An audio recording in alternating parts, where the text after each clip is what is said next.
სახელით მამისათა და ძისათა და სულისა წმინდისათა ჩვენთან ნაღმერთ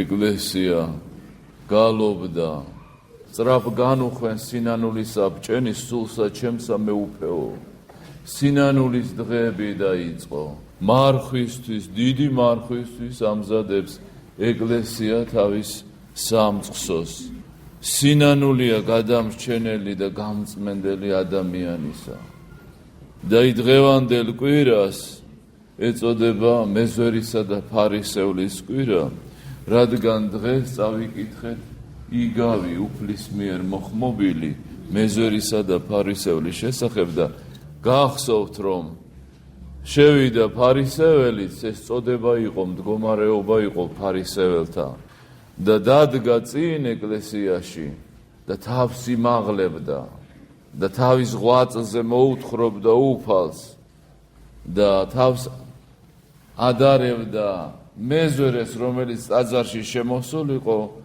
ბოლოში იდგა ტაძრისა და თავის ცოდვების გამო ვერ აღემაღლებინა თავის ზეცისთვის და ტაძრის გუმბათებისთვის ვერ შეეხედა ვერ უყურებდა ტაძრის გუმბათებს და მას ადარებდა ამისნაირი არა ვარო ერთი გავიდა განმართლებული და მეორე გავიდა დასჯილი ერთი ღმერთს მიახლა და მეორე არა ერთის ლოცვა სათნო იყო უფალს და მეორეს არა რას გვასწავლის ეკლესია ამით ამიგავით და უფალი რას ასწავლიდა უპირველეს ყოვლისა ეს არის თამდაბლობა იმიტომ რომ ამიგავის ბოლოს უფალი ამბობს რომ რომელმან დაიმდაბლოს თავითვისო ის ამაღლდესო და რომელმან აღიმაღლოს ის დამდაბლდესო თამდაბლობა ის სათნოება რომლის გარეშეც ადამიანი ღმერთს ვერ მიახლება რაც არ უნდა ღვაწლი ჰქონდეს ადამიანს რაც არ უნდა იშრომოს თუ თამდაბლობა არ არის ფუჭია ყველაფერი აი ეს არის მთავარი სათნოება რის ადამიანი ღმერთს მიუახლოვდება რაც არ უნდა დიდი და ლამაზი სახლი ავაშენოს ადამიანმა თუ საძირკველი არ აქვს ის სახლი დაინგრევა საძირკველი სულიერი ცხოვრებისა ეს არის თამდაბლობა აი ეს აკლდა იმ ფარისეველს წმინდა ცხოვრობდა ღვაწლს აღასრულებდა მაგრამ ამ ღვაწლმა ღმერთს არ მიახლეს იმიტომ რომ თამდაბლობა არ ჰქონდა უსაძირკვლოდ სახლი არ შენდება სათნოება და ძირი ეს არის თამდაბლობა ანგელოზი ერქვა ზეცაში იყო მთავარანგელოზი იყო მაგრამ ჯოჯოხეთამდე დამდაბდა რატო თამდაბლობა არ ჰქონდა ამ ფარისეველსაც არ ჰქონდა თამდაბლობა მისი ღვაწლი არაფერი იყო როგორც ანგელოზის მრავალი ძვირფასი თვისება არაფერი არ იყო თამდაბლობის გარეშე და ჯოჯოხეთის უბსკულამდე ჩავარდა ისე ადამიანი თუ ამ პარტავნებით ცხოვრობს ის ვერ მიახლება ღმერთს მისი თვისებები კარგი თვისებები ბოროტების სამსახურში ჩადგა აი თუ თამდაბალი არ არის ადამიანი მისი ლოცვა მისი ღვაწლი მისი მარხვა გამპარტავნებს აი როგორი მლოცველი ვარ როგორი მარხველი ვარ როგორ წმინდა ცხოვრობ როგორც ეს ფარისეველი ამბობდა და მეზვერე მართალია ცოდვილი იყო მაგრამ თამდაბლობა გააჩნდა ერთმა ცოდვამ ანგელოზი მიწაზე ჩამოიყვანდა და უბსკურს ჯოჯოხეთში ჩააგდო ეს ამ პარტავნებამ მარტო თამდაბლობა რო კონდეს ადამიანს აი ამ თამდაბლობა შეუძლია ისეცამდე აიყვანოს არაფერი ფასი არ ჰქონდა არც მის მარხვას არც მის შესაწირებს არც მის ლოცვას იმიტომ თამდაბლობა არ ჰქონდა ამ პარტავანი გონება და ამ პარტავნული ცხოვრება ეშმაკს მიახლებს ადამიანს თამდაბლობა ღმერთს მიახლებს როგორც ერთმა ამ პარტავნებამ ჯოჯოხეთში ჩაიყვანა ადამიანი მარტო თამდაბლობაც კი ზეცამდე აიყვანს ადამიანს როგორც მთებზეო წვიმა მოვა და ის დაბლა წამოვა ასევე თამდაბალ ადამიანზე გადმოდის მადლი ღვთისა თუ მადლობას უჩივი არა გაქვს მადლი მამბები ამბობ ესე იგი რაღაცაშია საქმე ამ პარტავნანი გული და გონება გაქვს არ გეკარება ღვთის მადლიო თუ გინდა ღმერთთან ურთიერთობა ღმერთთან მიახლება თამდაბლობა დაიწყეო მამები ამბობენ. პირველად გონებით აზრებით ეცადე რომ თამდაბალი იყო და მერე ცხოვრებაში გადმოიტანეო. თუ როდესმე თავს იმართლებო, ესე იგი შენ წარმართული ცხოვრება გაქვს მამები წერენ. და თუ ყველაფერს საკუთარ თავს ადანაშაულებ, ესე იგი ღვთისმაც მოუხილი ხარ, ღვთისმაც მიახლებულ ხარ. ღმერთი განგიცდია, იმიტომ რომ უფალმა თქვა მშვიდ ვარო და მდაბალ გულითაო. რაში სჭირდება ეშმაკ შენი მრუშობა, შენი მკვლელობა და საშინელი ცოდები? ამ პარტავნებით წაგიყვანს ჯოჯოხეთში. გვიმეორებ ანგელოზობამ არ უშველა, იმიტომ რომ თამდაბალი იყო. რა ღვაწლი უნდა გქონდეს, რომ ანგელოს გავდე? არ უშველის ეს, თუ ადამიანი არ იყო თამდაბალი. ანტონი დიდის ხილვა რამდენჯერ გვიხსენებია, ბოროტეულ მახეებს აგებდა, ბოროტი ეშმაკი დაცემული ადამიანის წინააღმდეგ და გაოცდა, ვინ გადარჩება ამასო? ხოლო თამდაბალი გადარჩება, ასე უპასუხა ანგელოზმა. მაკარი ოპტელის ცხოვრებაშია ეშმაკეული მივიდა და სახეში გაარტყა, შეპყრობილი იყო ბოროტებით ამ წმინდა ადამიანს. მან მეორე მიუშვირა და ეს თამდაბლობა ვერ აიტანა ეშმაკმა და განეშორა. აი ესეთი დიდია თამდაბლობა. ერთი ადამიანი წუხარებდა რომ შვილი ყავდა ეშმაკეული და ვერავინ ვერ უშველა და უთხრეს უდაბნოში წადიო, მამები გიშველიან უდაბნოს მამები და რომ შევიდნენ ღრმა უდაბნოში, ერთი ბერი შეხვდათ, რომელსაც ბოროტესეული ძლევა ქონდა, ბოროტმას ძლია და მოეპარა სხვა ძმის კელი და ნივთები. და ესენი რახან უდაბნოში ნახეს, წმინდად მიიჩნიეს და ეუბნებოდნენ, მამაო, ეშმაკეული შვილი მყავს, მიეხმარეო. შენი ლოცვები და შენი სიწმინდე დაეხმარება. ის უარყოფდა რა, არც წმინდა იყო და არც სათნოები მქონდა, 2 წუთის წინ ძმა გაძარცვა, დაეცა ცოდვაში. და რო შეაწუხეს უკვე უთხრა, რანაირი წმინდა მე ვარ, როგორ დაგეხმარო, რა სტირი ხართო და მიწაზე ფორთხავდო, აი ესეთი პარავი და ავაზაკი ვარ და რისი დამხმარე ვარო. ანუ თავისი უძლურება გააცხადა.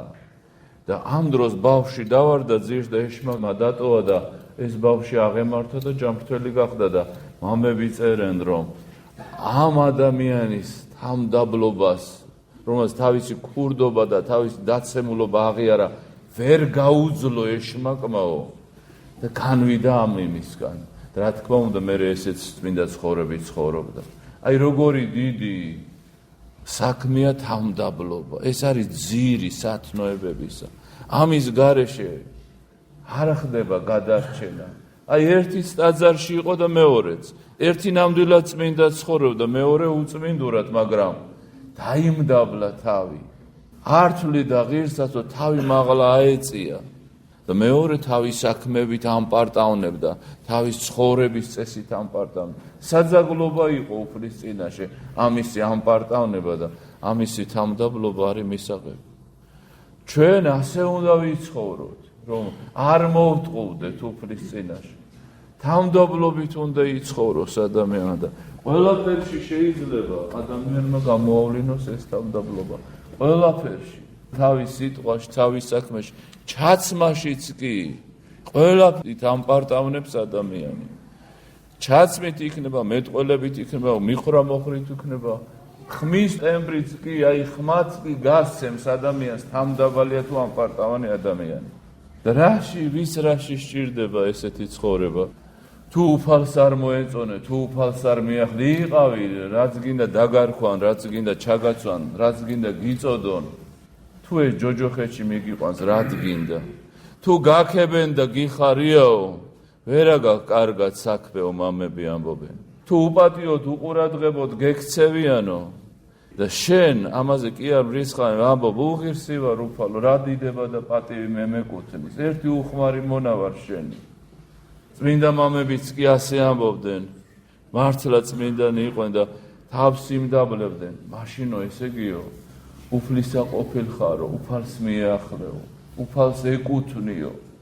ეს საუკუნევანი ბრძოლა ქრისტიანს და ამპარტავნებას შორის. ყველაზე დიდი ვნება, ყველაზე ძველი ვნება ამ პარტაუნება.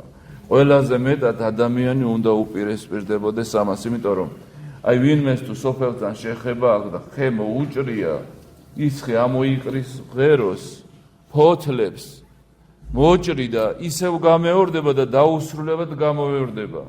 ფესვი ამოსაგდები რომ აღარ ამოიყაროს ღერო და ფოთლები. ფესვი არის ამ პარტავნება. ეს დანარჩენი რაც ჩვენ ცოდვები გვაქვს, ეს ღეროები და ფოთლებია. ძირი ამ პარტავნებაა.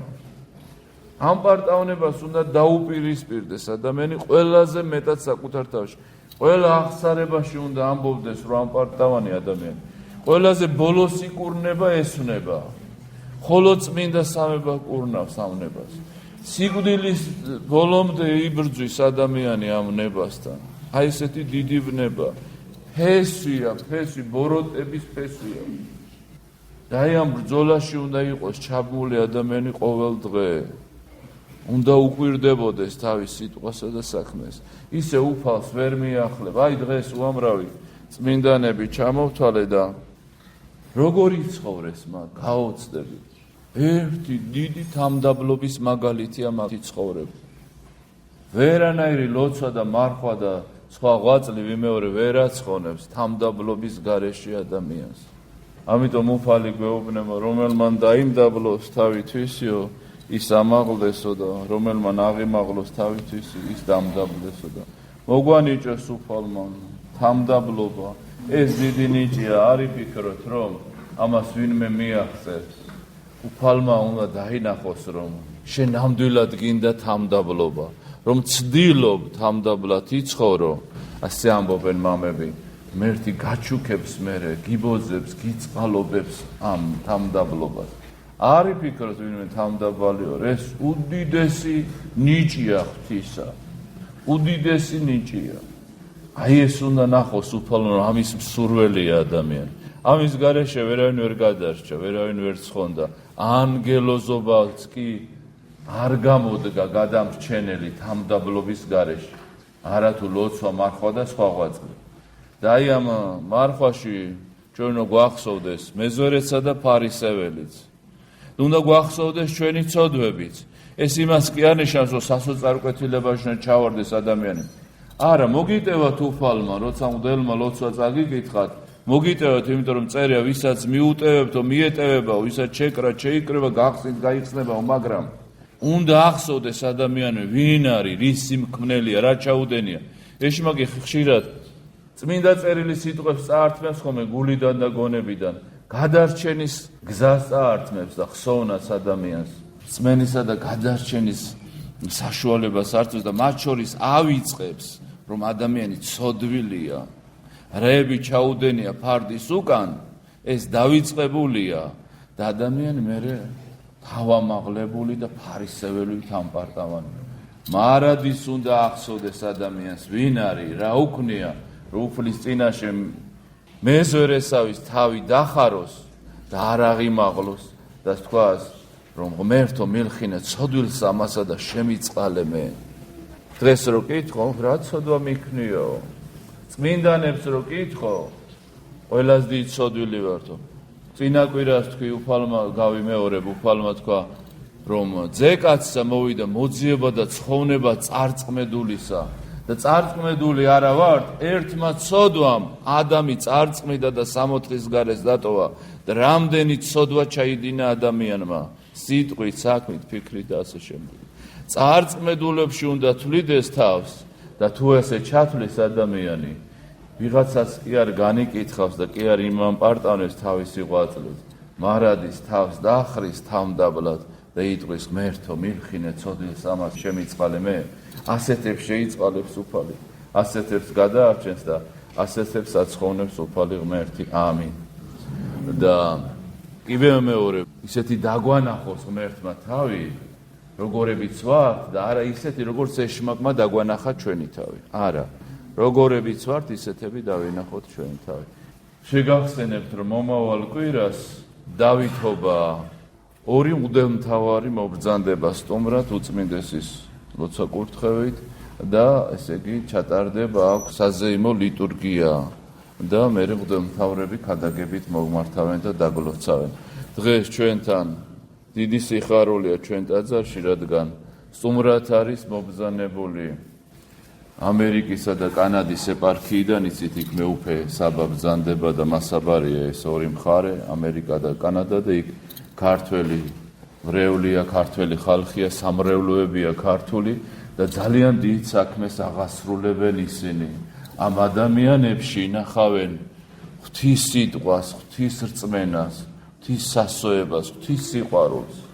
ესენი არიან ქრისტეს ჯარისკაცები, ეს მღვდლები, რომლებიც აი ამ რთულ რეგიონებში არიან გაგზავნილები და ქართველებს, რომელიც რაღაცა აი ამ წუთისოფლისეული შეჭირვების გამო თავიანთ მიწებს მოსწყდნენ, ისინი ემსახურებიან, ისინი უქადაგებენ უფალს, უქადაგებენ სიწმინდეს, სიმართლეს, რომ არ ჩაიკარგონ იმ 300 მილიონიან ქვეყნებში, რო არ გაქრენ, რო არ დაკარგონ იდენტობა, რო არ დაკარგონ სახე და ფორმა, რომ ისევ ეკლესიის თაღებს ქვეშ იყვნენ, შვილები გაზარდონ ქართველებად, გაზარდონ რწმენი.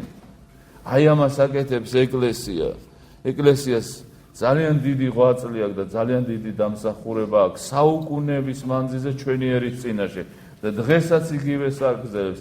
აიყარნენ ეს მღვდელი თავიანთი ქვეყნიდან და გადავიდნენ იქ, რომ იქ ქართველ ხალხს მოემსახურონ, იქ რწმენას მოემსახურონ, რომ გაუფრთხილდნენ მათში ქრისტეს სიყვარულს.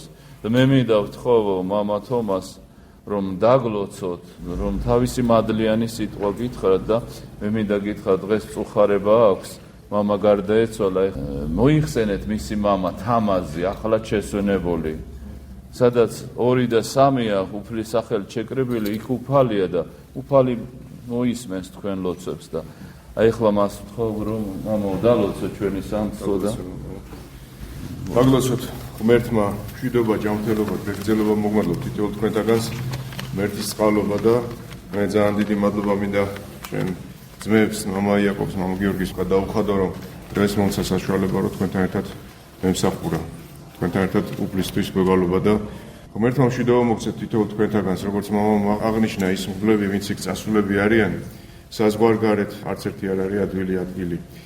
არსად არ არის მწვანე ბალახი და არსად არ არის ყველაფერი, ესე ვთქვათ, ვარდებით მოფენილი. ძალიან დიდი შრომა არის, ძალიან დიდი განსაცდელები არის, აქედან ძალიან ლამაზად ჩანს ფილმებში და კინოებში, ყველაფერი მან სინამდვილეში არ არის სწორი, არ არის. მე თვითონი 25 წელზე მეტი ვარ უკვე საზღვარგარეთ და ძალიან დიდი განსაცდელები გვაქვს. ყველა თითოეულ ჩვენთაგანს, მით უმეტეს ახლა ძალიან დიდი ეკონომიური განსაცდებლებია. ყველას გლოცავთ და ყველას გთხოვთ, არავინ არ წახვიდეთ საზღვარგარეთ. მაგრამ სამსახურზე არ არის ლაპარაკი, ჩვენ ხო ფინანსური განსაცდელების გამო მივდივართ, ყველაზე მძიმე ის არის, რომ არანაირი სულიერება არ არის.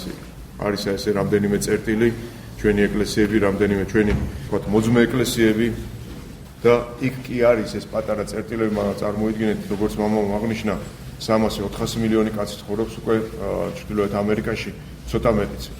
სულიერება იმდენად არის დაკარგული, რომ ეკლესიები იხურება და მუზეუმებად კეთდება. და სულ რამდენიმე, ესე ვთქვათ, 1000 ეკლესიიდან შეიძლება უკვე 800-900 თან მით უმეტეს კანადაში დახურულია და ესე მსახურებები შეიძლება თვეში ერთხელ აღესრულებოს. სულიერება არც სკოლაშია, არც გვერდით მეზობელშია, არც არსად არ არის. ამიტომ კარგი ხალხი არის, მაგრამ უფალი ესე ვთქვათ ავისკრებთ.